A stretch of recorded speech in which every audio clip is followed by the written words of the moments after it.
Pernah nggak sih kamu ngerasa capek? Capek karena udah coba semua cara tapi masih gagal. Capek karena nggak ada yang ngerti kamu. Capek karena hidup terasa berat banget. Tunggu, jangan scroll dulu. Ada satu kalimat, satu kutipan yang mungkin bisa ngebalik cara pandangmu hari ini. Bukan beratnya hidup yang bikin kita menyerah, tapi kehilangan arah. Kalimat ini bukan cuman indah, tapi dalam. Karena seringkali kita nggak menyerah karena beban, tapi karena kita lupa, kita ini lagi menuju kemana sebenarnya. Gue mau cerita sedikit. Ada satu masa dalam hidup gue yang gelap. Semua serba salah. Usaha mandek. Orang-orang yang gue percaya malah ninggalin. Hari-hari kayak lewat doang tanpa makna. Sampai satu malam gue bongkar tumpukan buku lama. Nemu satu buku lusuh penuh debu yang bahkan gue lupa pernah punya. Di dalamnya ada catatan tangan gue sendiri. Tulisan waktu dulu masih semangat-semangatnya. Tulisan itu cuma satu kalimat. Lu hidup buat jadi terang, bukan buat nyerah.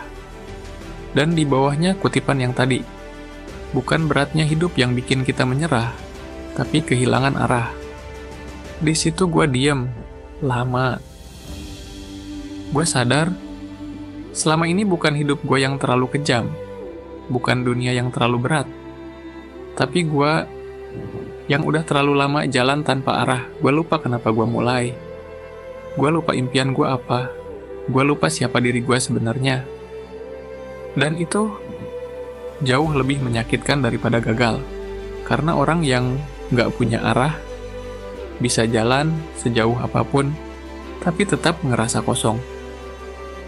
Mulai hari itu, gue ambil keputusan. Gue tulis ulang tujuan gue. Gue bangun lagi fondasi kenapa gue hidup. Gue mulai dari hal kecil, yang penting jelas arahnya. Dan pelan-pelan, hidup gue berubah. Bukan karena beban gue berkurang, tapi karena sekarang gue tahu kemana gue melangkah.